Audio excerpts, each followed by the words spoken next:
La Corée du Sud, souvent citée en exemple pour sa transition réussie vers la démocratie et son développement économique fulgurant, a traversé une période d'incertitude politique. Les récents événements, marqués par la déclaration et le retrait rapide de la loi martiale, ont soulevé des questions profondes sur la santé démocratique du pays. En tant que nation qui a surmonté les défis d'une dictature militaire pour devenir une démocratie florissante, la Corée du Sud se trouve maintenant à un carrefour crucial. C'est pour cela que dans cette vidéo, on te propose de découvrir l'histoire de la Corée du Sud, son armée ainsi que les tensions politiques actuelles, les enjeux démocratiques et les perspectives d'avenir du pays. Les deux Corées ont rarement connu l'unification.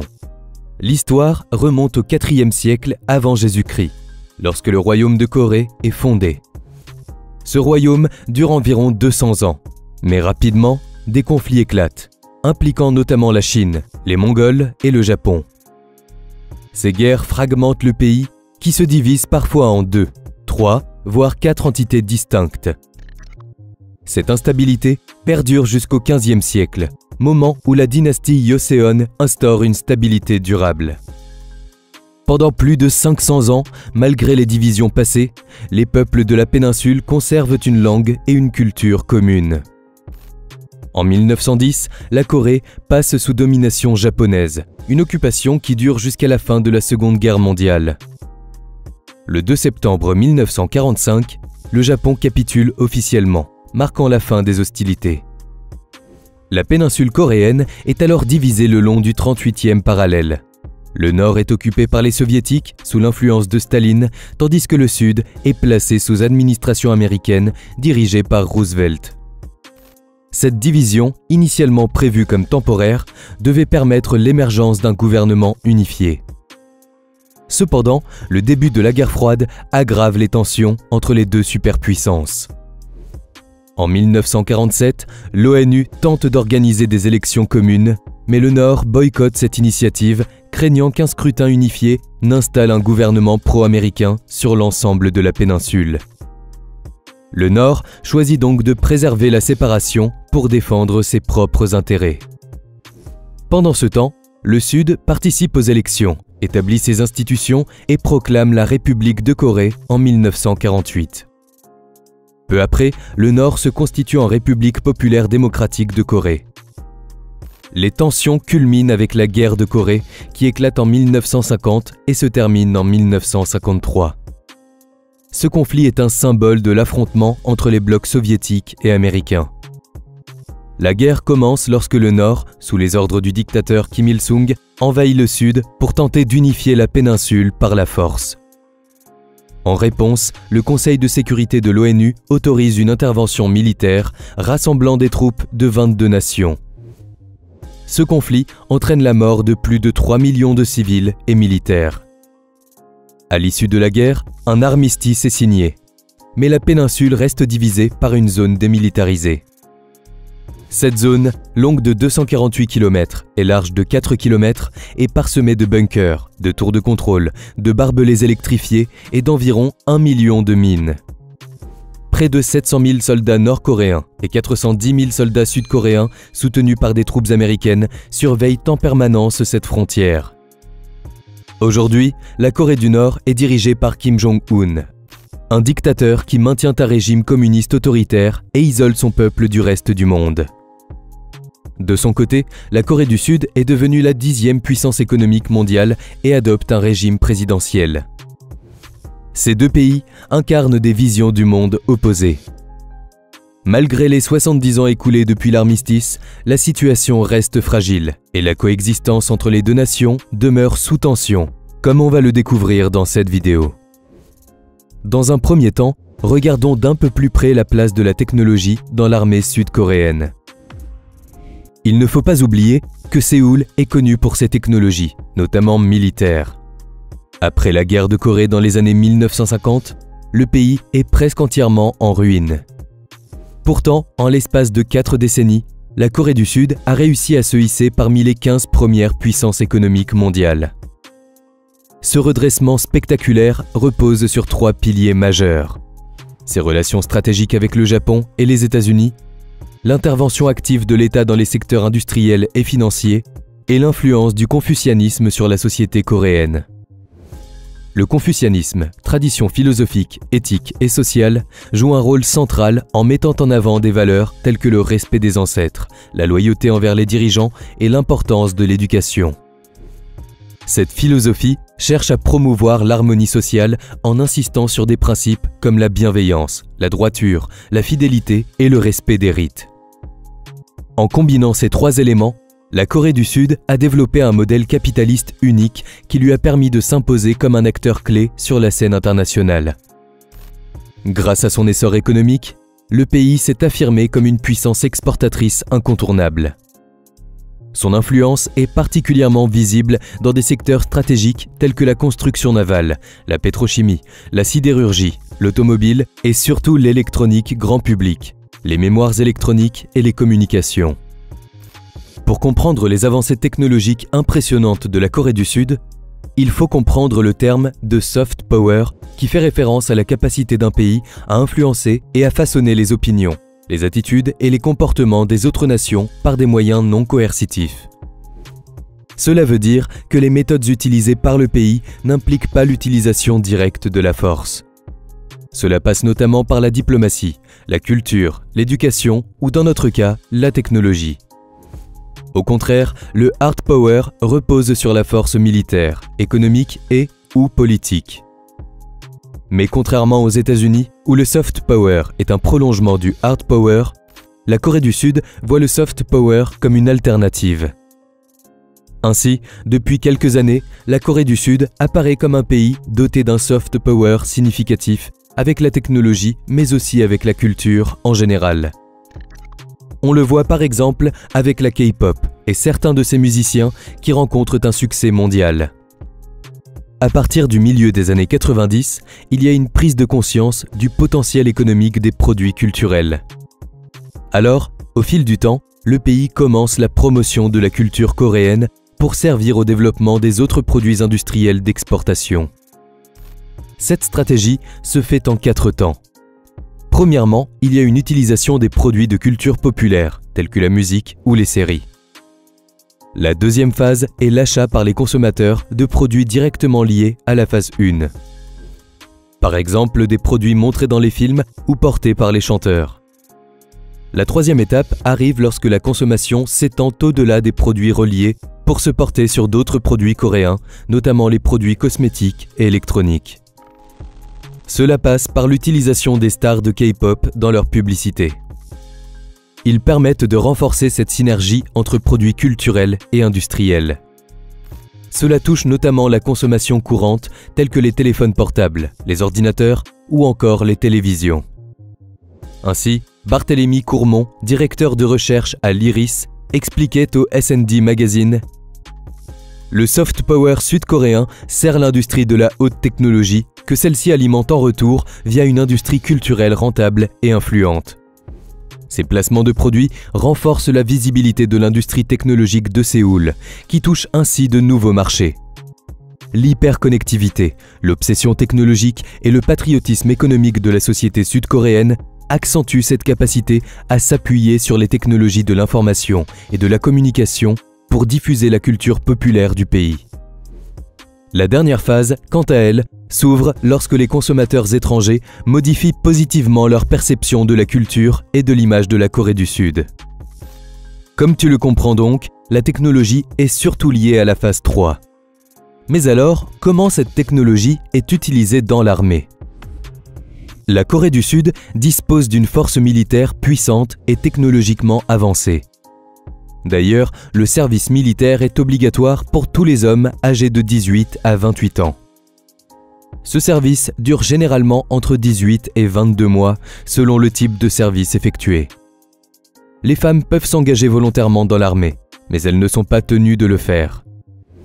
Le service militaire est considéré comme un devoir national et fait partie des 4 devoirs constitutionnels aux côtés du travail, de l'éducation et des impôts. Refuser de faire son service militaire peut entraîner de lourdes conséquences, y compris des peines de prison. L'armée coréenne se compose de plusieurs branches principales. L'armée de terre, la marine, l'armée de l'air, les forces marines et les unités spéciales. Chaque branche joue un rôle distinct et crucial dans la défense du pays. Il y a d'abord l'armée de terre, qui est la plus grande composante des forces armées sud-coréennes, représentant environ 70% de l'ensemble des effectifs. Elle est chargée de la défense du territoire national, notamment le long de la zone démilitarisée. L'armée de terre dispose d'équipements modernes, tels que les systèmes d'artillerie K9 Thunder, les hélicoptères de combat Surion ou encore les chars K2 Black Panther. Ce dernier est un char de combat de 4e génération développé par l'Agence pour le développement de la défense de la Corée du Sud et fabriqué par Hyundai Rotem. Il est reconnu comme l'un des chars de combat les plus avancés au monde, avec des technologies de pointe et une conception entièrement locale à l'exception de son moteur. Ainsi, il dispose d'un équipage de 3 hommes, le chef de char, le tireur et le pilote. Il pèse environ 55 tonnes et mesure 10,7 mètres de long, 3,6 mètres de large et 2,4 mètres de haut. Son armement principal est un canon lisse de 120 mm CN08 avec 40 obus, accompagné d'une mitrailleuse coaxiale M60C de 7,62 mm et d'une mitrailleuse lourde K6 de 12,7 mm. En termes de mobilité, il est équipé d'un moteur diesel MTU MT883 KA501 à 12 cylindres développant 1500 chevaux, lui permettant d'atteindre une vitesse maximale sur route de 70 km/h et une autonomie de 450 km. Le K2 Black Panther est doté de blindage composite et réactif explosif Monolith S, ainsi qu'un système de protection active appelé Afghanite. En revenant à l'armée de terre coréenne, ses divisions mécanisées et d'infanterie sont soutenues par des brigades d'artillerie, des unités d'ingénierie et des systèmes de missiles sol-sol, essentiels pour faire face à une éventuelle attaque nord-coréenne. On passe ensuite à la marine sud-coréenne, qui joue un rôle stratégique en protégeant les eaux territoriales, en particulier dans les zones disputées avec la Corée du Nord et dans les eaux environnantes riches en ressources. La marine comprend une flotte moderne composée de destroyers de classe Sejong le Grand, équipés du système Aegis ainsi que de sous-marins de classe Changbogo. La marine est aussi activement impliquée dans les missions internationales de maintien de la paix et de lutte contre la piraterie, notamment dans le golfe d'Aden. On peut aussi parler des forces marines qui constituent une force d'intervention rapide et mobile, spécialisée dans les opérations amphibies. Fortement entraînées, ces unités sont souvent déployées pour protéger les îles proches de la frontière maritime avec la Corée du Nord. Les Marines sud-coréens sont connus pour leur discipline stricte et leur préparation aux scénarios de guerre asymétrique, ce qui en fait un atout précieux en cas de conflit. On passe maintenant à l'armée de l'air sud-coréenne, qui est une force aérienne avancée dotée de technologies de pointe. Elle exploite des chasseurs comme les F-15K Slam Eagle et les F-35 Lightning II, ainsi que des avions de soutien et de surveillance tels que les AWACS, AWACS, des avions de détection avancés. On peut aussi parler d'un des meilleurs avions militaires, le F-16 Fighting Falcon. C'est un chasseur multirôle développé par les États-Unis. Capable d'atteindre une vitesse de Mach 2.05, il est le plus utilisé dans le monde grâce à sa combinaison de coûts, de performance et de fiabilité. L'armée de l'air joue un rôle clé dans la surveillance de l'espace aérien et le maintien de la supériorité aérienne face aux menaces nord-coréennes, notamment les missiles balistiques. D'ailleurs, les forces armées sud-coréennes bénéficient d'un système intégré de défense antimissile, le KAMD pour Korean Air and Missile Defense, qui combine des radars avancés, des batteries de missiles Patriot et des systèmes THAAD. Enfin, il y a les forces spéciales sud-coréennes, qui sont réparties dans différentes branches et qui sont réputées pour leur efficacité et leur entraînement intensif. Ces unités incluent des commandos spécialisés dans la reconnaissance, le sabotage et la lutte contre le terrorisme. Elles sont souvent considérées comme un élément clé de la stratégie sud-coréenne pour contrer les infiltrations nord-coréennes ou mener des opérations offensives ciblées. Avec ces branches diversifiées et technologiquement avancées, les forces armées sud-coréennes sont parmi les plus puissantes et les mieux organisées d'Asie.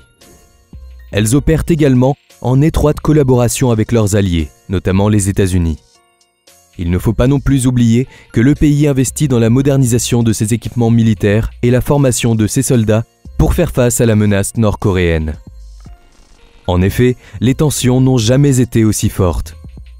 D'ailleurs, durant l'année 2024, la Corée du Nord a fait état du déploiement de 250 lanceurs de missiles balistiques à sa frontière méridionale. Mais le pays est surtout connu pour ses exportations en termes d'équipements militaires, alors que son objectif est de devenir l'un des plus grands exportateurs du monde. D'ailleurs, que ce soit en Europe, au Moyen-Orient ou en Asie du Sud-Est, la Corée du Sud grappille des parts de marché aux industriels russes. Ainsi, en 2022, le pays a bouclé pour plus de 17 milliards de dollars de ventes à l'international, contre 8 milliards un an plus tôt et moins de 4,5 milliards en 2020.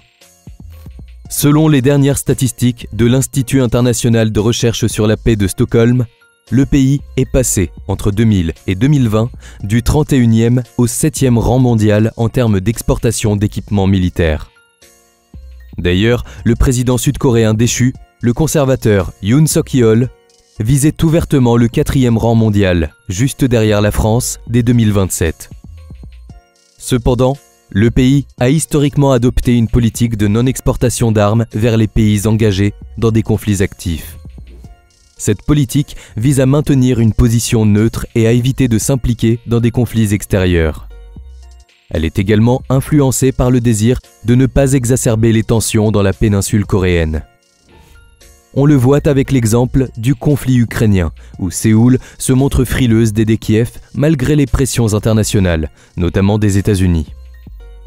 Mais le contexte géopolitique changeant, notamment l'implication croissante de la Corée du Nord dans des conflits extérieurs comme en Ukraine, pousse Séoul à réévaluer cette position. Le rapprochement entre la Russie et la Corée du Nord, incluant des échanges militaires et des ventes d'armes, inquiète particulièrement la Corée du Sud.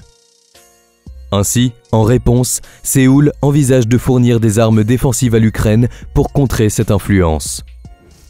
Mais malgré ces pressions, la décision de fournir des armes à l'Ukraine reste un sujet délicat et est encore en discussion au sein du gouvernement sud-coréen.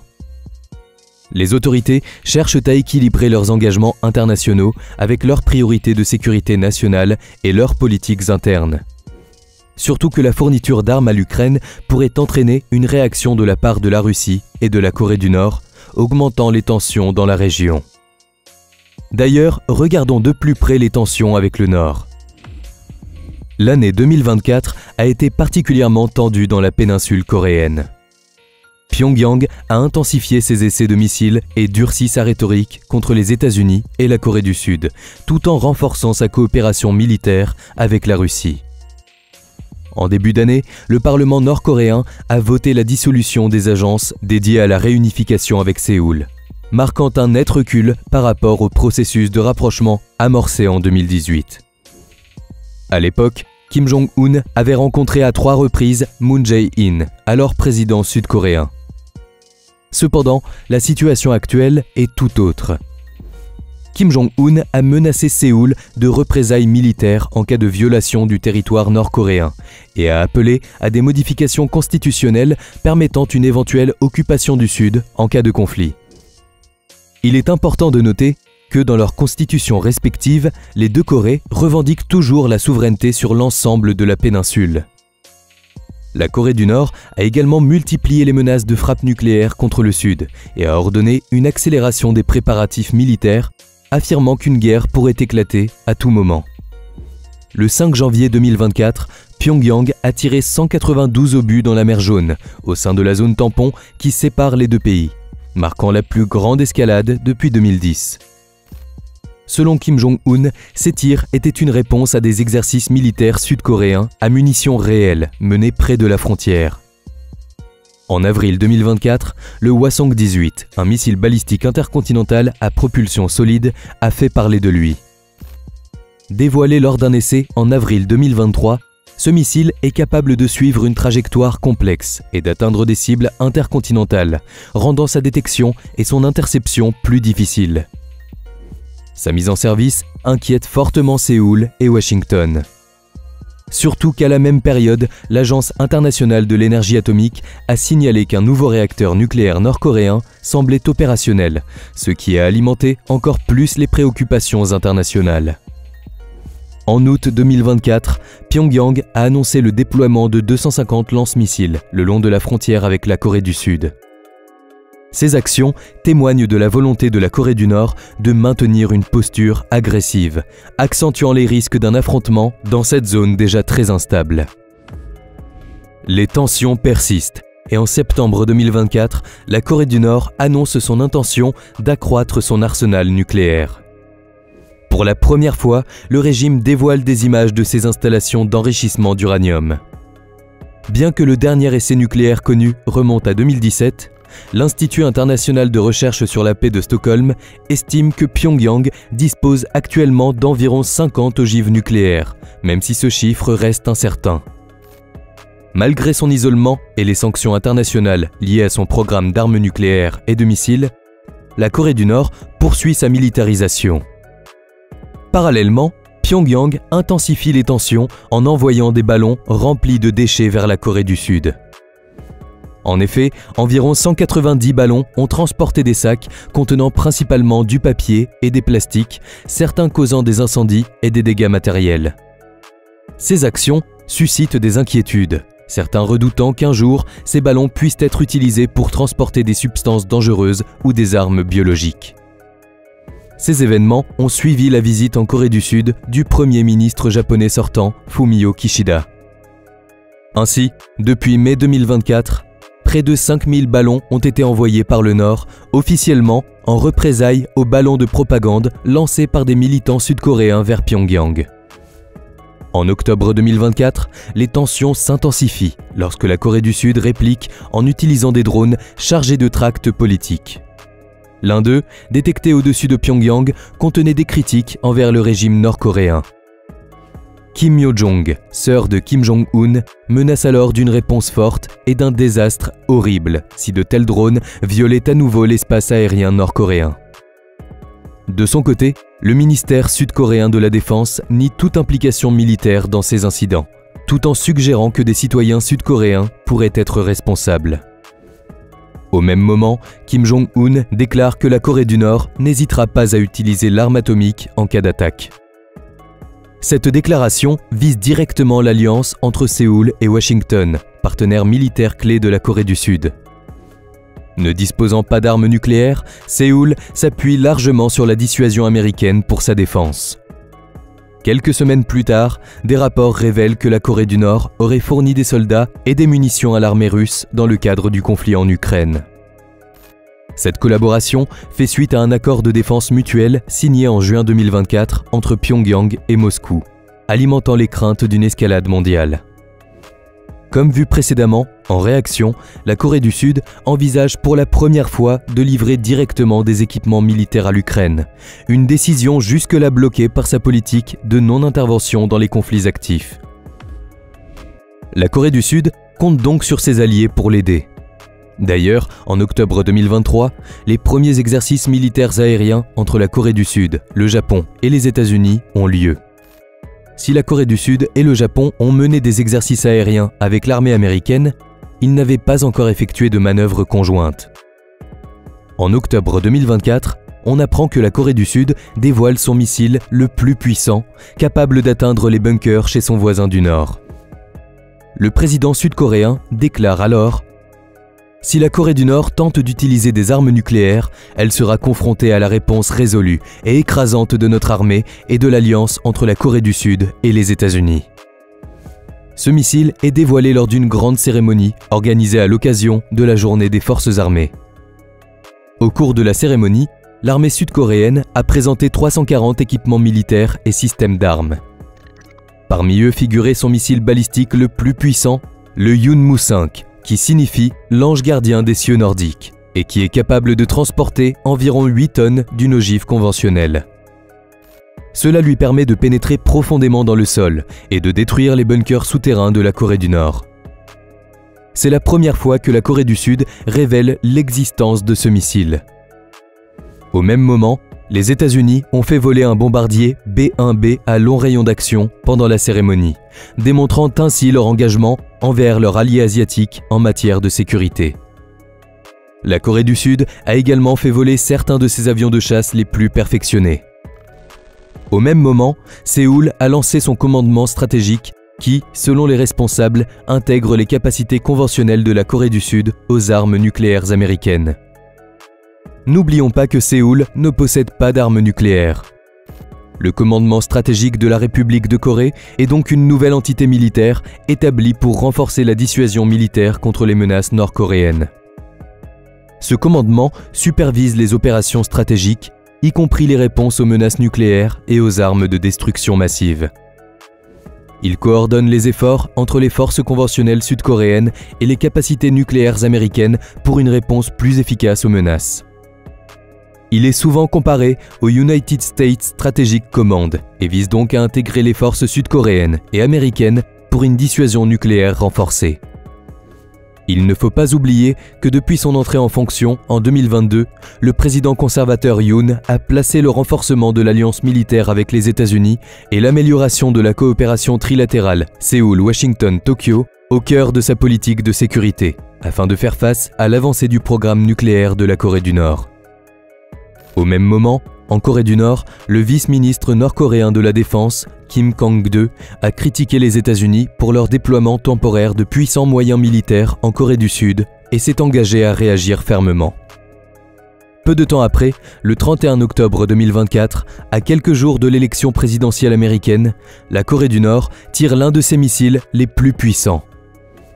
Classé ICBM, ce projectile est capable d'atteindre une portée de plus de 5500 km et de transporter des charges nucléaires. Il envoie donc un message clair à la communauté internationale et accroît les tensions globales. Dernier événement en date, le 3 décembre 2024, la loi martiale est instaurée par le président sud-coréen, affirmant que cette mesure était nécessaire pour protéger le pays des menaces extérieures et des forces anti-État. La loi martiale est une mesure exceptionnelle permettant aux autorités militaires de prendre le contrôle de l'administration civile. Elle est généralement instaurée dans des situations de crise extrêmes, telles que des guerres, des insurrections, des catastrophes naturelles graves ou un état de chaos généralisé, lorsque le gouvernement civil est incapable de maintenir l'ordre public. Une première depuis plus de 40 ans dans le pays. Des hélicoptères ont alors déposé des troupes lourdement armées dans l'enceinte du Parlement. Des membres du personnel parlementaire sud-coréen ont alors utilisé tous les moyens pour empêcher l'entrée des soldats armés dans l'Assemblée nationale. Ainsi, environ 280 militaires ont fait irruption dans l'institution. Peu de temps après, l'adoption de la résolution demandant le retrait de la loi martiale a été votée. En effet, l'instauration de la loi martiale a suscité une forte opposition. Les législateurs ont rapidement convoqué une session d'urgence et ont voté pour l'annuler. Les manifestations publiques et la pression internationale ont également joué un rôle crucial dans cette rétractation. Les jours suivants ont été marqués par une intense agitation politique. Le président Yoon a survécu à une motion de destitution au Parlement, mais des enquêtes sur des allégations d'insurrection se sont intensifiées. Malgré cela, la situation s'est quelque peu stabilisée, mais les divisions politiques restent profondes. Cependant, le 14 décembre 2024, on apprend que le président sud-coréen Yoon Suk-yeol a été destitué par le Parlement. La motion de destitution a été adoptée avec 204 voix pour, 85 contre, 3 abstentions et 8 bulletins invalides. Le président est donc désormais suspendu, en attendant la validation de sa destitution par la Cour constitutionnelle, qui dispose de 180 jours pour rendre sa décision. En attendant, le Premier ministre Han Duck-soo assure l'intérim. La situation en Corée du Sud illustre donc la complexité des enjeux géopolitiques dans une région marquée par des tensions historiques et des défis de sécurité majeurs. Entre les démonstrations de force militaire, la modernisation de ses capacités stratégiques et le renforcement de ses alliances, Séoul cherche à dissuader les provocations de son voisin du Nord tout en affirmant sa position sur la scène internationale. Cependant, les récents événements, tels que l'instauration temporaire de la loi martiale, révèlent des fractures internes et une fragilité politique qui pourrait affaiblir la stabilité du pays à long terme. La Corée du Sud se retrouve donc à un carrefour, où elle doit concilier ses priorités en matière de sécurité, les aspirations démocratiques de sa population et les attentes de la communauté internationale.